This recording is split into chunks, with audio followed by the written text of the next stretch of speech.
All right, welcome back. This is playoff game number 2 between the 10-4 El Paso Caballeros, the winners of the Texas division. This team was on the verge of bankruptcy. They literally had to have a winning season to stay afloat. They not only had a winning season, they had their best season. This was a team that was really bad in year 1, showed some improvement, although their record didn't improve a ton in year 2. They had a brilliant offseason last year, and now they find themselves with a chance to be in the Patriot Football 30, the PFL Bowl 30, to face the Colorado Coolers. For those who don't know, Colorado Coolers won last week 27-10 over the Indianapolis Capitals using, again, play action footballs, drive-by-drive charts. For these games, I will play out the full championship game using play action football express. El Paso comes in here 10-4. They scored 20 points a game. They're number 5 in the league in scoring out of 16 teams. Their defense gave up only 16, 15.9 to be exact, and they're the number 2 scoring defense in all of football. Some of that is the fortune of playing the Texas division.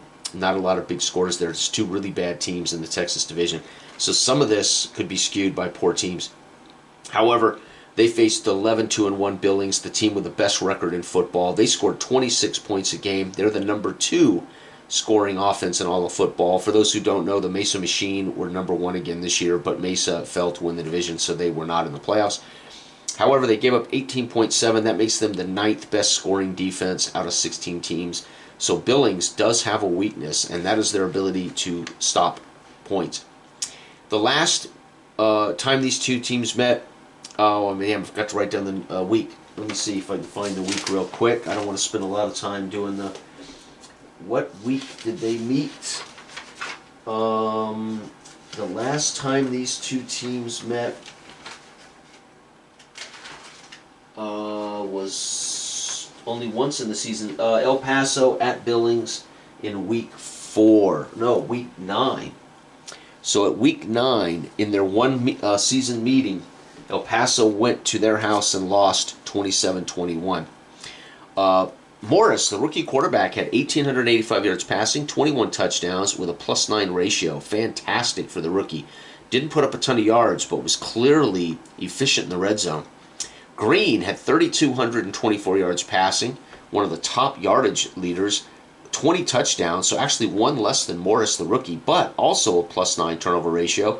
So neither of these guys turn the ball over horrifically, right? Remember, I do turnovers or interceptions and fumbles lost by quarterbacks. So some of these could be fumbles lost. But either way, +9. Both these guys tied at second in the league with a +9 ratio. The league's number 1 running back was Rodriguez. Again, for 2 years, he has been really the heart and soul of this football team as a run-heavy team. He had 1,117 yards rushing, 5 touchdowns. Douglas had 1,051 and 8 touchdowns. So Douglas has been really the heart and soul of Billings the last couple of years as well. Bolston, the tight end for El Paso, had 38 catches, 5 touchdowns. Gordy, the split end for Billings, had 47 receptions and 5 touchdowns. Again, my prediction, I'm going to go with El Paso, the upstart, is going to win this 19-17. Let's find out what happens here, folks. Make sure I get that out of the way. So let's find out. El Paso rates out against this defense on the road as an actual +1. So that's where Billings could be in trouble, as they don't have any kind of defense to speak of. Billings, though, with a brilliant offense, faces a really good defense, and they're at home, so they're going to be +1. So both teams are going to be +1 scoring added to their drive charts. That's going to make this anybody's game, folks. Anybody's game. All right, so let's go ahead and roll. Odd, El Paso wins the coin toss. No, Billings will take the ball. They're going to do the same thing, and they're going to take that offense early. So Billings, with a chance to return a kick for a touchdown, they do not. And they're going to go to work adding 1 to their drive. Their drive is going to be 11. 11 is a 9-play drive. They get to the edge of field goal range, and McNeese, who is the league's top place kicker, McNeese hits a field goal. They're up 3-0. El Paso goes to work on a kick return. El Paso does not return it for a touchdown. And El Paso is going to drive, add 1 to this, 15. Quick tempo drive, touchdown pass on a seam route. Hot damn, Morris, the rookie quarterback, is going to throw a seam TD, and a seam generally implies tight end. That would be Bolston. I'm going to go ahead and just name him Bolston, and they do not miss extra points. That's been one of their advantages this year. Morris takes the lead. Kick return for Billings. 2. My God, folks, it is a touchdown. What? Watts takes it back to the house. Kickoff return TD. Extra point. Oh my God, extra point is good. You know, and I can't recall in the rules if that counts as a possession. You know what? I'm not certain that does. Well, I'm going to count it as a possession because I've been playing it that way for the last few days. So I'm going to count it. I shouldn't say that. I haven't had any kick returns in this game. It's not easy to get a kick return in this. Man, what a play for Billings. Watts takes it back to the house. All right, let's see if El Paso can be as exciting. No, but let's see what they do on offense. Can El Paso drive down and keep in this game? They're going to get 8, 13 plus 1, 14. They're going to drive 7. Quarterback sack. They settle for a field goal. So they're going to tie the game, though. Ham with a field goal, and the quarterback was sacked. The sack by Kleinhaus, linebacker. So how about that, folks? It is literally 10-10 after the first quarter. Holy cow. All right, kick return to start the second. Billings will not take this one back to the house. I mean, it's so rare. I'm shocked. Oh, and they don't have to kick the extra point. It's an automatic 7, so I didn't need to kick that extra point. Anyway, 9, 10, 11, plus 1, 12. They're going to get sacked on third down. The third down roll 4 is a field goal, though, so they're going to get another field goal from McNeese. And they suffer a sack, and their sack's going to come by, yeah, it's going to be Valdez. Their linebacker is going to rack up a sack. Valdez actually had a pretty good year. All right, let's see if they get a kick return to knock this up. No, they do not. Here we go. El Paso Caballeros on a big drive. It's going to be 7 plus 1 is 8. 8 is going to be another roll 2. First down, they get to roll again. Beautiful. It's going to be 8 plus 1, 9. Pass. Oh, they ended up getting a first down, but they're going to have to punt. And we don't rule for a punt return. And it's going to be 4 plus 1 is 5. That's not good. Quick 3-and-out punt. Their opponent gets an extra drive. So we're going to get a bonus drive for them. That is not good for Billings. That gives back-to-back drives to El Paso. El Paso's drive here is 14. And 5 is quarterback sack. They get a short field goal. So Ham with another field goal and a second sack. This one by Borghese, DB. Won't matter. Ham scores, and they're going to get another play. Oh, 19. 19 is an outside run. It goes the distance. Long touchdown run for the stud Rodriguez. Long run. Extra point cannot be missed on my grades. And that's going to wrap up the second quarter. 10 points for El Paso. Uh-oh, folks. It is 20-13. I had this game 19-17. And right now, despite a kick return, El Paso may shock the world, and in their third season, on the verge of bankruptcy, find themselves in the Patriot Football Bowl. Truly unbelievable. Rodriguez with a long pitch for a touchdown. Who knows how long that is? Let's roll. Let's just roll and see. I'm going to percentile. 85-yard run for a back with almost. That would give this back 1,200 yards rushing on the season and yet another touchdown. Rodriguez is going to be a hero. All right, guess who gets the ball to start the second? It is El Paso. Kick return for El Paso. Folks, they are celebrating, watching at home in Texas, their team beating Billings in the cold. No kick return for a touchdown. El Paso is going to be 9. 9 is punt, so they're going to have to punt to start the third. And Billings is going to get 8. It's going to be a fourth down. They're going to have to punt. Uh-oh. Billings is in deep trouble, folks. 2 punts. Last drive of the third for El Paso. It's going to be 11 plus 1 is 12. Sack, third down on a field goal attempt. The field goal attempt is no good. Oh, Ham misses a field goal.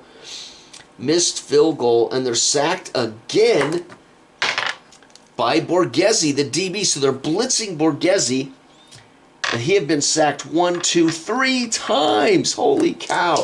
Here we go, and they missed a field goal. This is giving the door open to Billings, wrapping up the third quarter. Oh, 16 plus 1, 17. Red zone run, touchdown. We got to kick the extra point. That's going to be a touchdown run for Douglas. Douglas, red zone run, extra point is good. PAT. And uh-oh, folks, we get a punt and a missed field goal. El Paso fails to score in the third. And then 7. My folks, here we go. Fourth quarter, it is 20-20 in the fourth quarter. Oh my God, El Paso shut out in the third. Billings gets a red zone touchdown run by Douglas, the 2 leading backs in the league, over 1,000 yards each, and they both show up in the big game. It is 20-20. Fourth quarter is going to be huge. What can El Paso do? They do get a kick return. Let's see if they can return it for a touchdown. They do not. All right, El Paso, here's your chance to become the earn a seat at the table here in the fourth quarter. 7 plus 1 is 8. It's going to be a punt. Oh no, they're in deep trouble, as Billings is the second highest scoring team in all of the league. Let's see if they can win this game in the fourth. Add 1 to this roll. 10 plus 1 is 11. 9-play drive.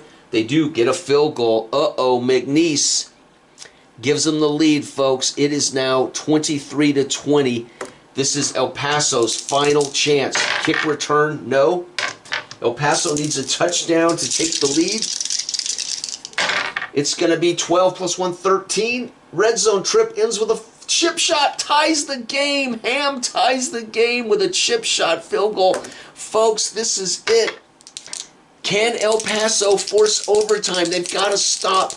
They must stop Billings in the final drive of the game. First, does Billings return another kick for a touchdown?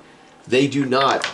They have got to hold Billings out of scoring situation, and we'll be going into overtime. Can El Paso's -2 defense, the number 2 scoring defense in the entire league, can they rise up, gut check, and stop Billings here in the fourth? Oh, God, no. It's going to be 20. It's a play-action bomb for a touchdown. So they must have been on like 3rd and inches, thought they would run, caught him flat-footed. It's a bomb to 3. That's Gordy, their stud. So we're going to have a pass bomb to Gordy for the game winner. The extra point. That's heartbreaking. Is good. PAT. How long was that bomb? 70 yards. 70 yards. We had an 85-yard rip, and we had a play action pass bomb for 70 to Gordy for the game winner. Ham got the field goal, but unfortunately they gave up 10 in the fourth. 23 for El Paso. Folks, it was too good to be true. They went to 10-5. Billings will go to, they scored 30 points for Billings. And they go to 12-2-1. Folks, we have the number 1 and number 2 teams in the league will meet in the Patriot Bowl. That's the way it should be. You've got your winningest team with a 12-2-1 record versus 12-3 Colorado Coolers. That will be the Patriot Football 30 Bowl. Dell's chance to win his 9th championship in our 30-year history. Congratulations to you two. Congratulations on El Paso. Not only rescuing themselves from bankruptcy, but winning the division and finishing the season with a 10-5 record, and almost giving Billings an upset in the playoffs. This has been Patriot Football League's 30th season, playoffs number 2 between El Paso and Billings, and this wraps up the playoffs for our 30th season. When I return, it will be to play out the complete game in Play Action Football Express between Colorado and Billings. And folks, it's going to be a doozy. Thanks for watching. Bye-bye.